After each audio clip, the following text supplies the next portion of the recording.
Secretário-geral da ONU, Antônio Guterres, emite alerta mundial sobre o perigo do aumento do nível do Oceano Pacífico. Número de focos de queimadas em São Paulo dobrou de um ano para o outro e superou até o Pantanal. Perda de safras está fazendo surgir uma qualidade de café cada vez mais misturado com palha e grãos de baixa qualidade. Governo publicou a portaria para pagamento de emendas parlamentares e destravar obras em andamento.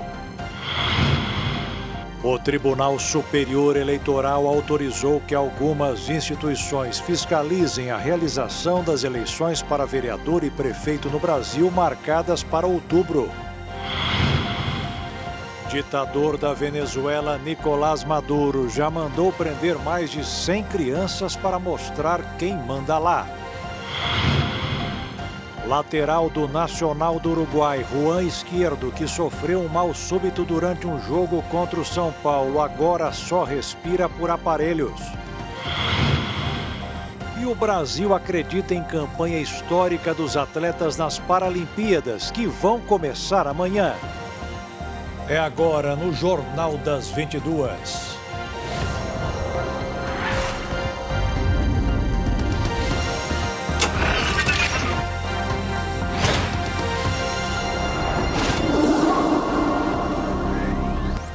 Olá, boa noite. Poluição e gases de efeito estufa estão causando aquecimento dos oceanos. É o que aponta a Organização das Nações Unidas. Por conta do aquecimento global, o oceano teve elevação de 15 centímetros do nível do mar. O relatório alerta para a necessidade de cortes nas emissões de gases de efeito estufa para que o planeta permaneça dentro de uma trajetória de aquecimento de longo prazo.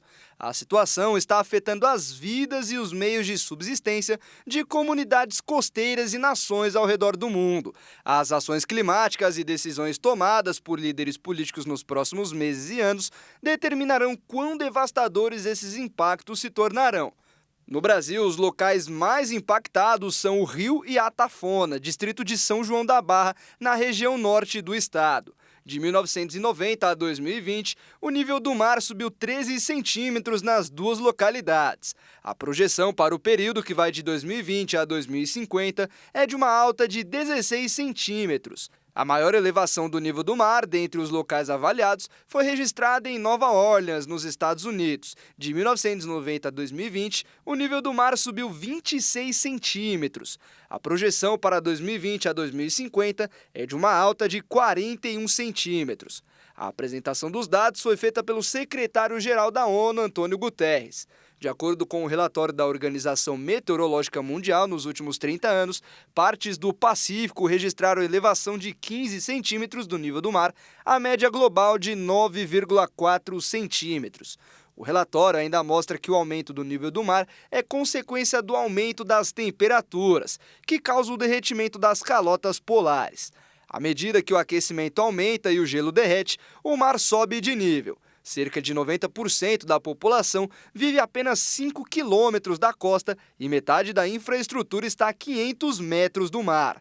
A expectativa é que os perigos de inundação na costa das cidades aumentem devido ao afundamento local do solo, resultado de atividades humanas como construção de barragens ou extração de águas subterrâneas e combustíveis fósseis.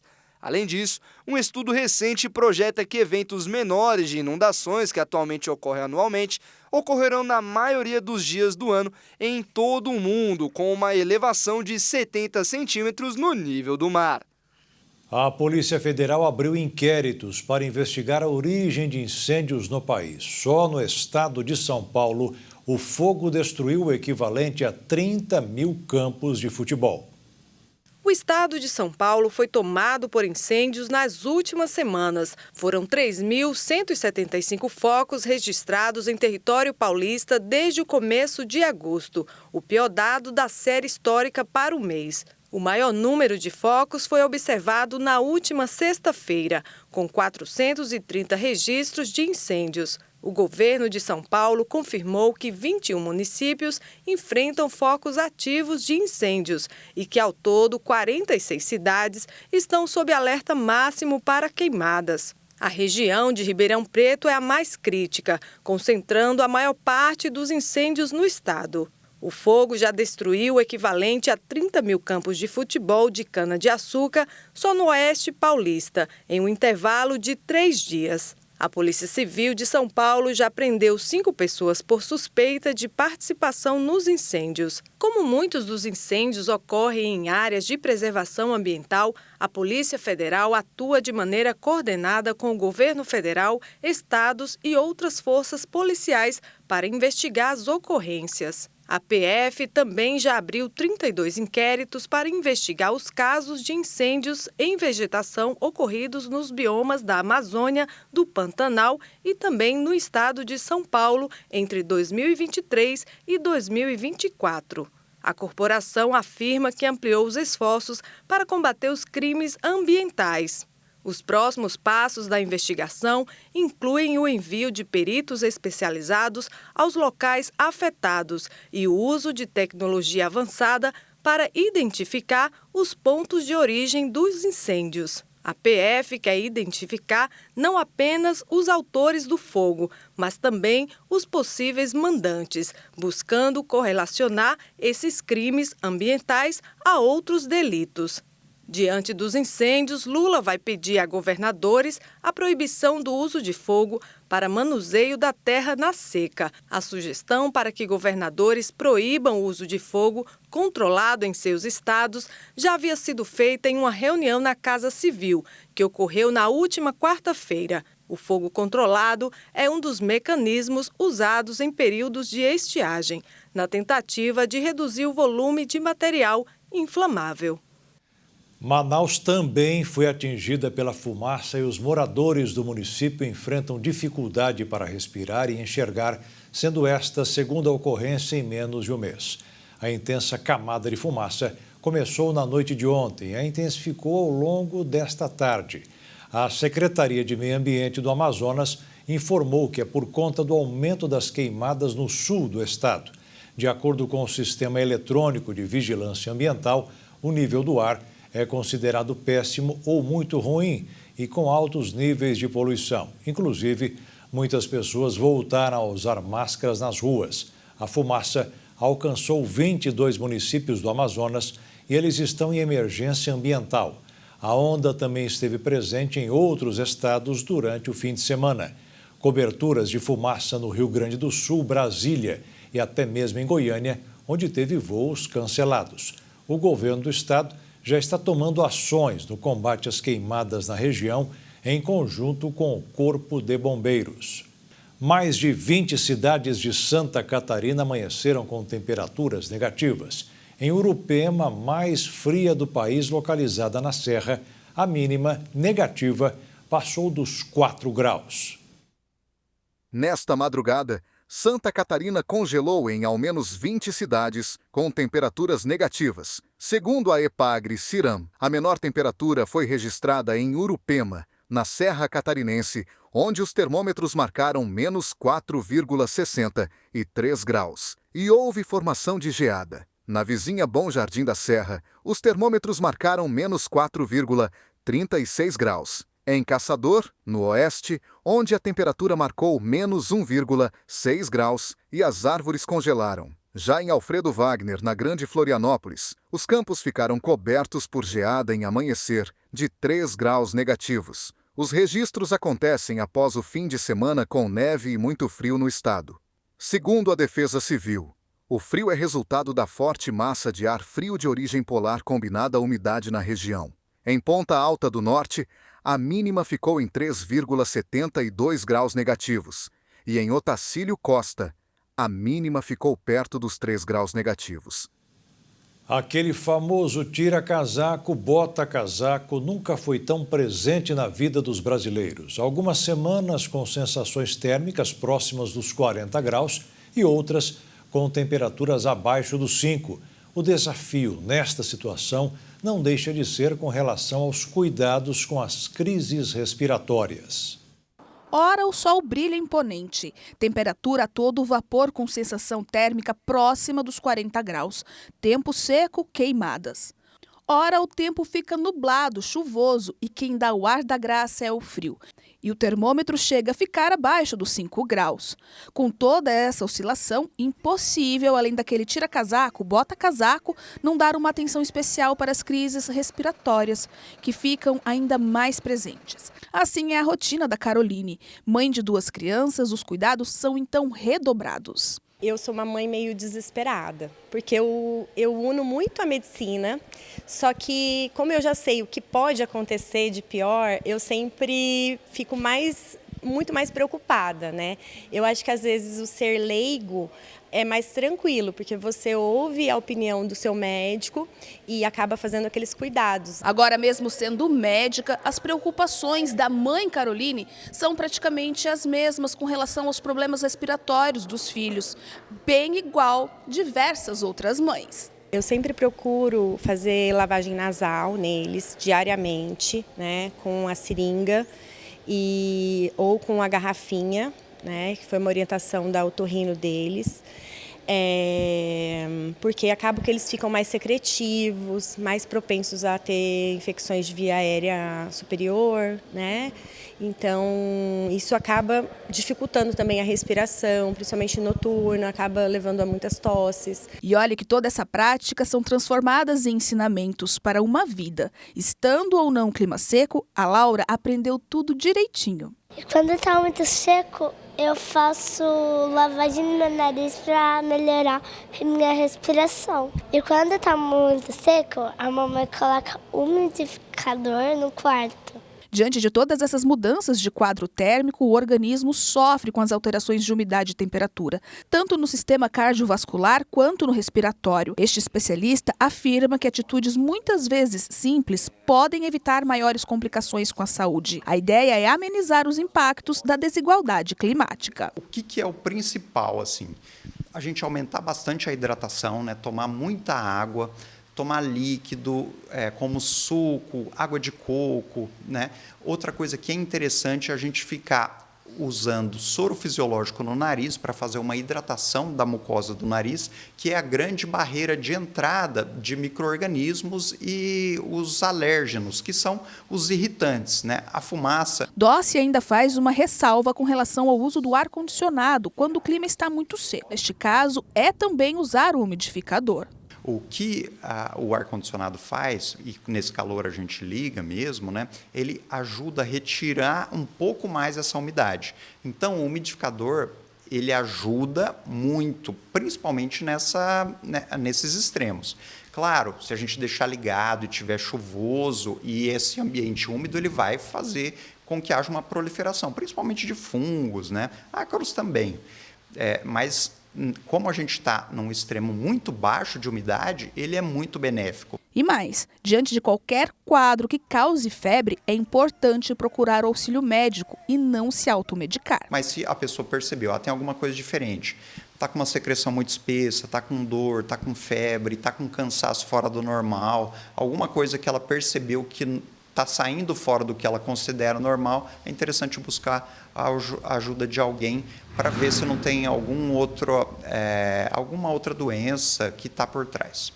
E veja a seguir: publicada a portaria para pagamento de emendas parlamentares e destravar obras em andamento.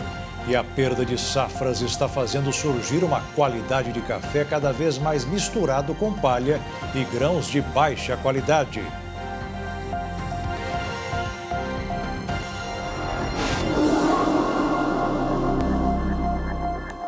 Saiu hoje a portaria do governo destravando o repasse de verbas de emendas parlamentares. Em tese, o dinheiro é para ser utilizado em obras que já começaram.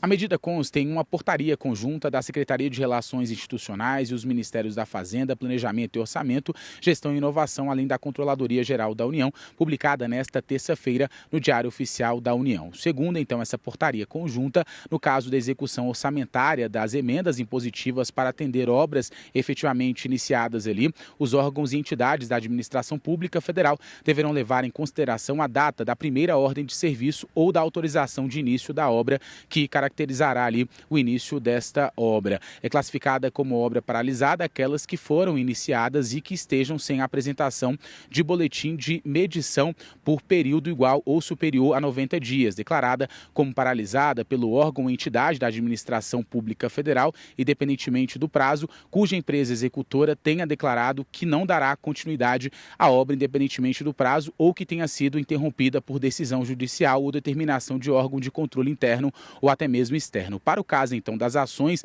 para atendimento de calamidade pública, a execução orçamentária das emendas parlamentares ali classificadas como RP6 ou RP7 de bancada é permitida quando destinada aos entes federados ali durante o período em que o reconhecimento de calamidade pública estiver válido.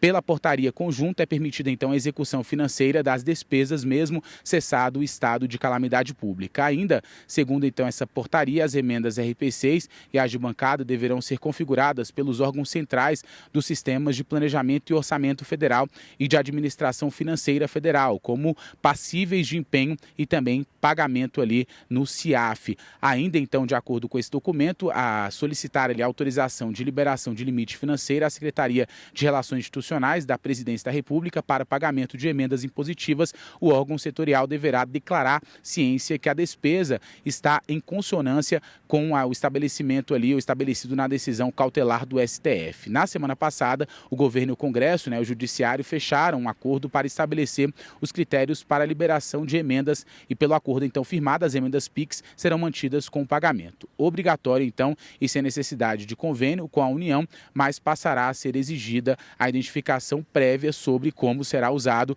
o dinheiro e as obras inacabadas terão prioridade. O dia foi de pouco movimento no mercado financeiro. Até as queimadas no interior de São Paulo entraram na conta. Com isso, o dólar subiu 0,18% e fechou o dia cotado em R$ 5,50 na venda.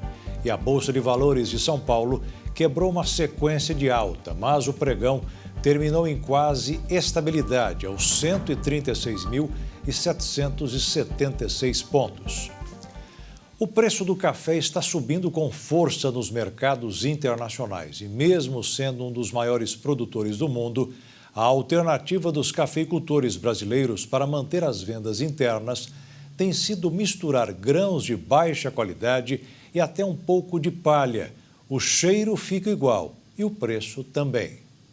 À medida que as condições climáticas adversas interromperam as safras de café, os preços globais do produto atingiram níveis altos. Com isso, os torrefadores tiveram que adicionar grãos mais baratos às suas misturas. Os valores tanto do grão robusta, que é aquele café mais amargo e marcante, usado em café instantâneo, quanto da variedade arábica, que é o café de maior qualidade, dispararam nos últimos meses. Em Londres, o café robusta alcançou um recorde equivalente a cerca de R$27 mil por tonelada nesta semana. Uma recente onda de frio no Brasil, responsável por cerca de 1/3 da produção mundial de café, 70% da qual é arábica, despertou temores de escassez de oferta. A diretora financeira de uma grande multinacional, Ana Mans, disse a investidores em julho que os custos de insumos, tanto do café quanto do cacau, pressionariam as margens de lucro da gigante de alimentos pelos próximos 6 meses. Esses custos também estão sendo repassados aos consumidores. Na Itália, frequentadores de cafés não podem mais desfrutar de seu expresso matinal por €1, o equivalente a R$ 6,15. O preço médio nas cidades do país subiu 15% desde 2021, chegando a €1,20, ou seja, R$ 7,38 neste ano. Os consumidores também podem notar uma mudança no sabor. Quando os preços da arábica estavam altos, de meados de 2021 até o início de 2023, e a oferta de robusta era abundante, os torrefadores começaram a adicionar mais grãos baratos às suas misturas, de acordo com especialistas. Agora, diante de custos recentes para ambas as variedades de grãos, os torrefadores estão tentando proteger suas margens de lucro cada vez menores, obtendo arábica de produtores mais baratos, principalmente do Brasil, e adicionando mais variedades de grãos de menor custo às suas misturas.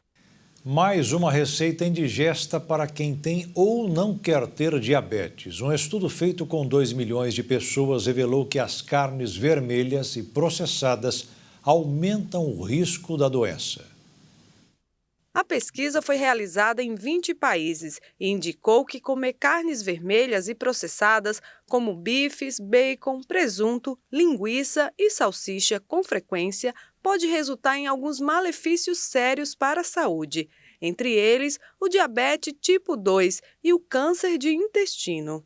De acordo com um estudo da Universidade Britânica de Glasgow, comer 2 fatias grossas de presunto, o que equivale a 50 gramas, ou um bife pequeno de 100 gramas por dia, pode ser um risco à saúde, pois a carne processada é modificada para dar sabor ou prolongar seu prazo de validade. Com isso, as substâncias químicas e métodos utilizados, como defumar, curar, adicionar sal ou conservantes, podem ser um fator nocivo à saúde.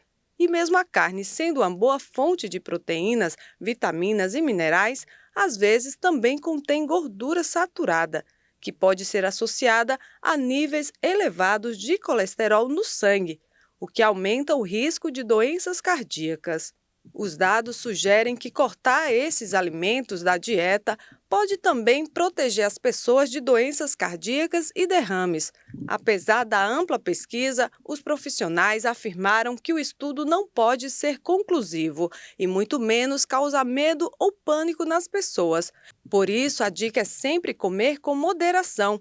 Inclusive, o estilo de vida também conta muito quando o assunto é saúde.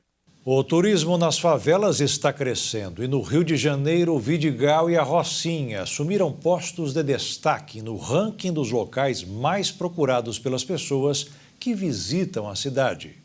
De acordo com o Anuário de Turismo de 2023, publicado pela Prefeitura do Rio de Janeiro, as favelas do Vidigal e da Rocinha estão entre os 20 pontos turísticos mais procurados da cidade. Os dados que serviram como base para o ranking foram coletados a partir do sistema Geodata da operadora telefônica Claro, que identifica a localização dos turistas pela cidade do Rio. As informações captadas pelo sistema revelaram que só no ano de 2023, a favela do Vidigal, localizada na Zona Sul, recebeu mais de 369 mil turistas. Isso a coloca à frente de outros pontos turísticos importantes, como o Jardim Botânico e a Escadaria Celaron. O crescimento do fluxo de turistas agradou comerciantes locais e guias turísticos, que em conjunto viram um cenário com uma oportunidade de crescer, beneficiando o comércio local e o bem-estar dos turistas.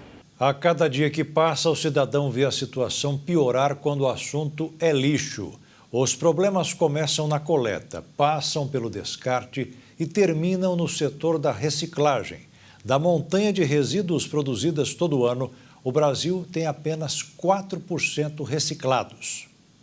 O Brasil produz cerca de 80 milhões de toneladas de lixo por ano. Deste número, uma parte significativa não é adequadamente reciclada ou descartada, contribuindo para a poluição dos solos, água e do ar, de acordo com o Instituto Brasileiro de Geografia e Estatística, IBGE. Estudos recentes apontaram que apenas 4% do resíduo sólido urbano é reciclado de forma eficiente, uma taxa muito aquém das metas estabelecidas pela Política Nacional de Resíduos Sólidos. A falta de infraestrutura adequada para coleta e tratamento é um dos principais problemas enfrentados. Muitas cidades brasileiras não possuem sistemas eficientes de coleta seletiva ou de tratamento de resíduos. Além disso, a destinação inadequada de resíduos, como a disposição em lixões e aterros clandestinos, agrava a situação. Esses locais frequentemente não cumprem normas ambientais, resultando em contaminação do solo e da água. A gestão de resíduos também enfrenta desafios financeiros. Muitos municípios carecem de recursos suficientes para implementar e manter programas eficazes de coleta e tratamento de resíduos. Isso leva à dependência de aterros sanitários que estão se tornando cada vez mais saturados e caros para se administrar. No país, só 76 cidades declararam ter unidades municipais de compostagem e estima-se que menos de 1% dos resíduos tenha esse destino. O restante, misturado a outros resíduos e seus contaminantes, pode ir parar no lixão, sem custo e com grandes danos ambientais ao solo, à água e à atmosfera, porque liberam metano, um dos gases de efeito estufa responsáveis pela crise climática. Em geral, resíduos são aterrados com proteções ambientais e custo por tonelada.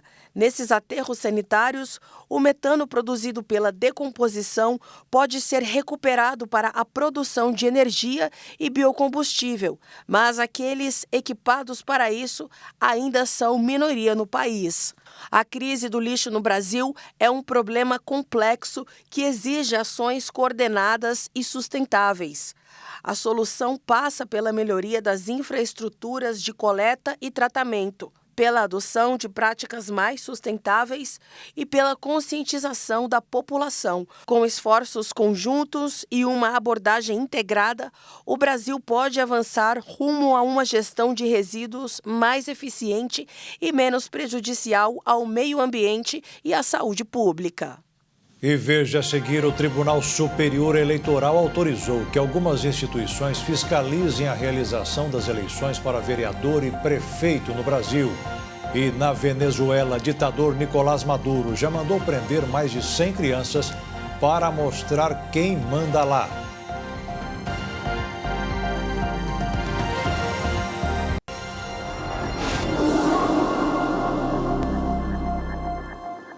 As eleições para a escolha de vereadores e prefeitos marcadas para outubro serão monitoradas por algumas associações. A medida foi autorizada pelo TSE, o Tribunal Superior Eleitoral. Com a decisão, o Movimento de Combate à Corrupção Eleitoral, a Associação Nacional das Defensoras e Defensores Públicos, a Transparência Eleitoral Brasil e a Universidade do Estado do Rio de Janeiro, a UERJ, poderão verificar todas as etapas do pleito e deverão emitir um relatório de trabalho no final das eleições. Segundo o TSE, a atuação de entidades observadoras contribui para confirmar a transparência e a integridade das eleições brasileiras. Nas eleições presidenciais de 2022, mais de 120 observadores internacionais atestaram a confiabilidade do pleito brasileiro. Entre as entidades que participaram estão a Organização dos Estados Americanos, o Parlamento do Mercosul e a Comunidade dos Países de Língua Portuguesa. Ao mesmo tempo, o Itamaraty colocou sob sigilo de 5 anos os 6 ofícios que enviou ao Tribunal Superior Eleitoral sobre as eleições presidenciais na Venezuela. A informação foi antecipada pelo jornal O Globo, que tentou obter os documentos via Lei de Acesso à Informação. Os 6 ofícios, então, do Itamaraty enviados ao TSE vieram da divisão de Colômbia, Guiana, Suriname e Venezuela e foram classificados como reservados com sigilo de 5 anos pelo embaixador João Marcelo Galvão de Queiroz, diretor do Departamento de América do Sul do Itamaraty. Em todos os casos, as razões para a classificação estão escondidas sob uma tarja preta. Segundo, então, o Itamaraty, os primeiros 3 documentos tratam de temas como observação internacional, as eleições presidenciais venezuelanas, tema do primeiro ofício enviado em 15 de abril deste ano, registro eleitoral nas eleições venezuelanas, 7 de maio, e convite a representantes ali do TSE para que pudessem observar as eleições presidenciais no país vizinho no dia 17 de maio. Esses 3 ofícios foram enviados ao TSE ainda na gestão de Alexandre de Moraes, que deixou o comando do tribunal no início de junho. O órgão informou o seguinte, que os ofícios de fato enviados ao TSE foram classificados como sigilosos por retransmitirem ao tribunal o teor de telegramas sigilosos da embaixada em Caracas ou por encaminharem aquele documento ali, aquele tribunal, melhor dizendo, documentos e correspondências oficiais de missões diplomáticas que são invioláveis segundo a Convenção de Viena sobre Relações Diplomáticas. A campanha dos candidatos a prefeito, vice-prefeitos e vereadores começou há 10 dias e o aplicativo Pardal, disponibilizado pelo Tribunal Superior Eleitoral, já recebeu mais de 14 mil denúncias de irregularidades na propaganda eleitoral, o que dá, em média, uma denúncia por minuto. A propaganda eleitoral começou oficialmente no dia 16 de agosto e deve seguir uma série de regras estabelecidas em resolução pelo Tribunal Superior Eleitoral, seja nas ruas ou na internet, em especial no que diz respeito às redes sociais e utilização de ferramentas de inteligência artificial. Por exemplo, a maior parte das denúncias, até o momento, cerca da metade, diz respeito a campanhas para o cargo de vereador. A maioria foi no estado de São Paulo, 2.891, seguido por Minas Gerais com 1.605, Pernambuco, 1.603 e Rio Grande do Sul, 1.271 denúncias. O aplicativo Pardal, disponível para celulares com sistemas operacionais Android ou iOS, existe desde 2012, sendo aprimorado desde então. A principal novidade para este ano é o uso da ferramenta para denunciar desvios nas campanhas eleitorais na internet. A ideia do aplicativo é contribuir com o poder de polícia da Justiça Eleitoral, que pode determinar a retirada de circulação de qualquer propaganda irregular. Segundo o Tribunal Superior Eleitoral, todas as denúncias são encaminhadas a um juiz eleitoral responsável para que tome providências. Após fazer a denúncia, o eleitor recebe um número de protocolo e pode acompanhar o andamento por meio do Pardal Web. Qualquer pessoa que flagrar alguma irregularidade pode denunciá-la à Justiça Eleitoral por meio do aplicativo. Além do Pardal, o Tribunal Superior Eleitoral disponibiliza também o sistema de alertas de desinformação eleitoral, que pode ser acionado para denúncias não relacionadas necessariamente à propaganda, como casos de desinformação, ameaças e incitação à violência, perturbação ou ameaça ao Estado Democrático de Direito, irregularidades no uso de inteligência artificial, comportamentos ou discursos de ódio e recebimento de mensagens irregulares. O ex-policial Rony Lessa afirmou nesta terça-feira que assassinou a vereadora Marielle Franco por ganância.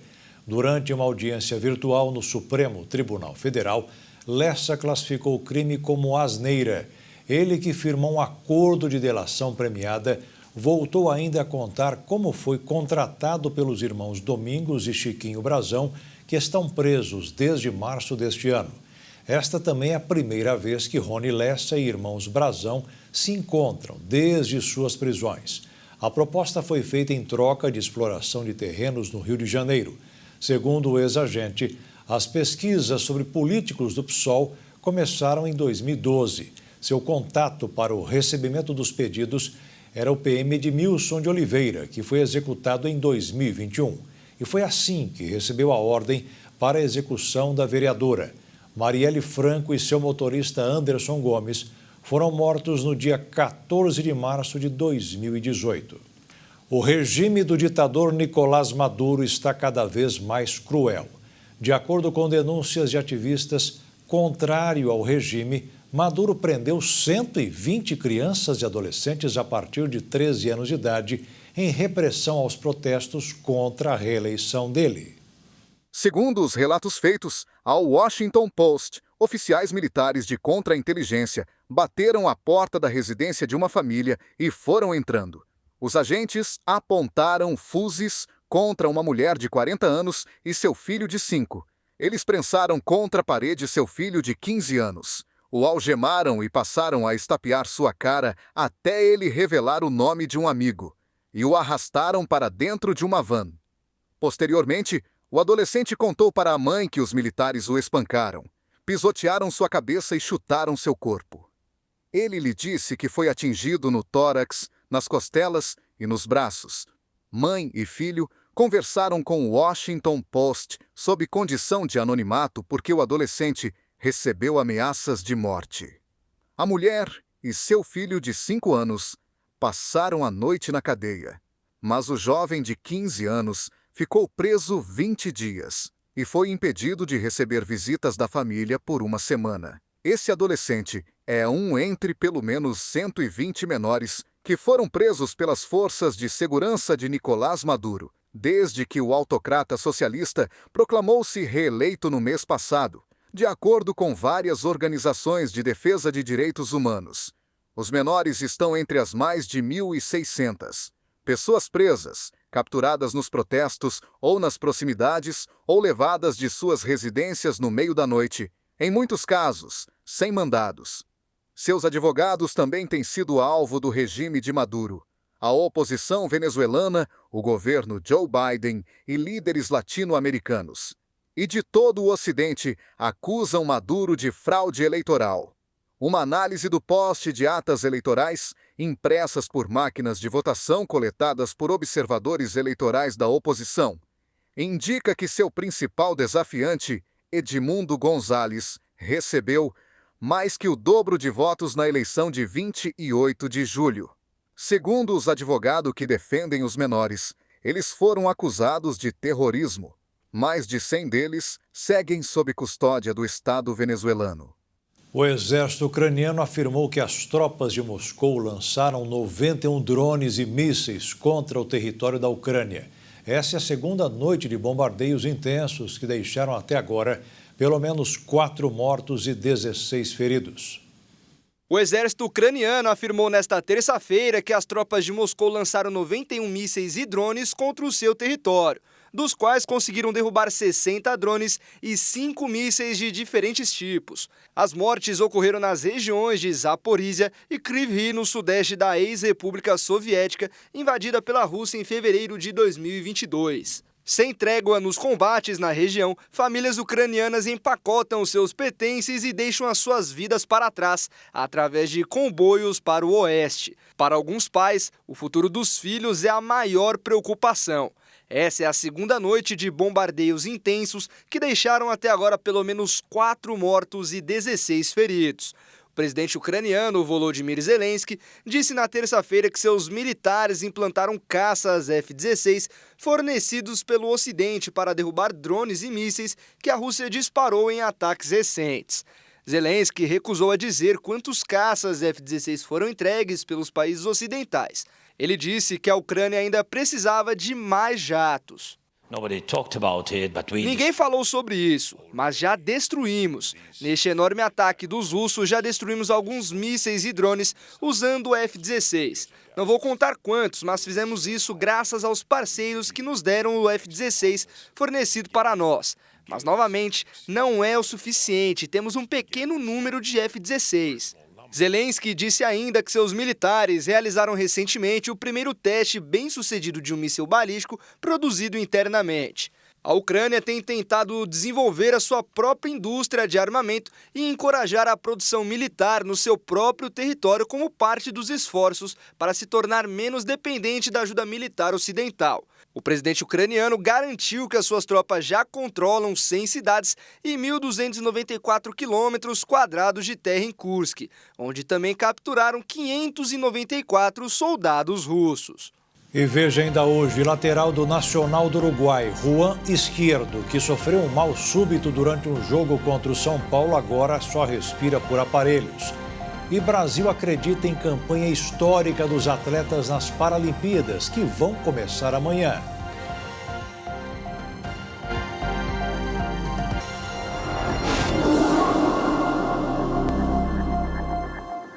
O Ministério da Justiça e Segurança Pública lançou um programa de coleta de amostras de DNA para encontrar pessoas desaparecidas em todo o país.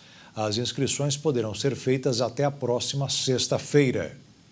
Identificar uma pessoa que não deixou rastros é um desafio. Por isso, uma nova ação de mobilização nacional de identificação de pessoas desaparecidas está acontecendo durante essa semana no país. O plano inclui ainda a coleta de impressões digitais de pessoas vivas com identidade desconhecida e impressões digitais de cadáveres não identificados. De acordo com os dados do Ministério da Justiça, em 2023, o Brasil teve 78.703 pessoas desaparecidas, das quais 50.514 foram encontradas. Neste ano, até julho, foram 45.670 pessoas desaparecidas, com 30.000 delas encontradas. Dos dados de 2024, são 29.498 homens desaparecidos e 15.833 mulheres. Desse total, 12.148 tinham até 17 anos e 32.415 mais de 18 anos. Coordenada pela Senasp, a Secretaria Nacional de Segurança Pública, a ação estabelece que materiais genéticos coletados passarão a fazer parte da rede integrada de bancos de perfis genéticos. A coleta de DNA de familiares é a primeira etapa da ação. Essa etapa está prevista para se encerrar na próxima sexta-feira e será uma força-tarefa em todo o país. Segundo a pasta, haverá mais de 270 pontos de coleta separados para receber as famílias que ainda não tenham doado material genético para identificação de pessoas desaparecidas. A coleta pode ser feita por meio de saliva ou sangue. Para a coleta, os familiares devem apresentar um documento de identificação e as informações do boletim de ocorrência do desaparecido, número, estado de registro e delegacia, se possível, levar uma cópia deste boletim. Os pontos de coleta estão listados no site do Ministério da Justiça. As Olimpíadas de Paris abriram novas portas para quem gosta de praticar esportes, alguns com destaque, como skate e surf. E enquanto os novos adeptos entram, os comerciantes aumentam as vendas e o lucro. O sonho de uma medalha está fazendo bem. As Olimpíadas de Paris 2024 deram um novo fôlego ao setor esportivo no Brasil, impulsionando negócios ligados ao esporte e gerando um aumento expressivo na demanda por produtos e serviços relacionados às diversas modalidades. A visibilidade proporcionada pelos Jogos atraiu um público mais diversificado, especialmente mulheres e crianças, o que está mudando o perfil dos praticantes de esportes menos tradicionais no país. Especialistas apontam que essa exposição olímpica abre portas para pequenos negócios voltados para nichos específicos e ainda pouco explorados no mercado brasileiro. Segundo dados do Google Trends, o interesse por modalidades como skate e surf atingiu o auge em julho, marcando o maior volume de busca dos últimos 12 meses.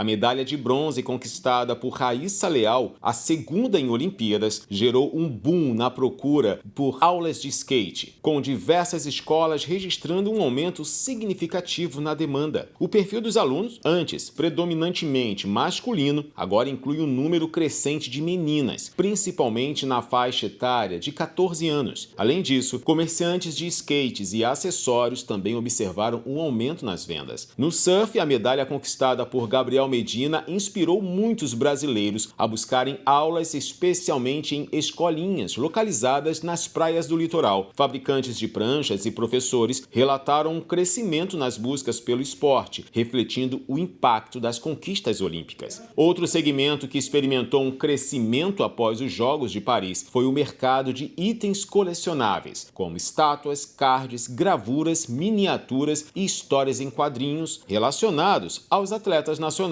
que se destacaram na competição. Esse fenômeno reforça o poder das Olimpíadas em impulsionar diferentes áreas da economia esportiva, criando novas oportunidades de negócios e ampliando o alcance do esporte no Brasil.